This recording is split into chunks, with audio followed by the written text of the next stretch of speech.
সে বুঝতে পারছে না যে এর মধ্যে কি রয়েছে।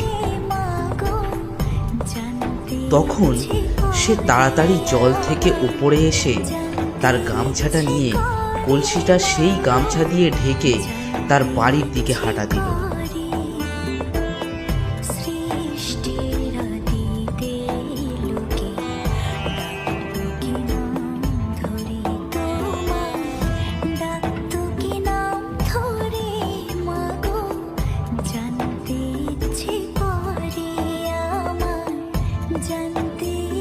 নদী থেকে বাড়ি যাওয়ার পথে ডান দিকে একটি কালী মন্দির পড়ে এবং তার পাশেই একটা মুদিখানা দোকান রয়েছে। সেই দোকানের দোকানই হলো হরিমুদি। সে শ্যামাপদকে দেখে বলল, ওহে শ্যামাপদ, মাঠ থেকে ফিরছো বুঝি?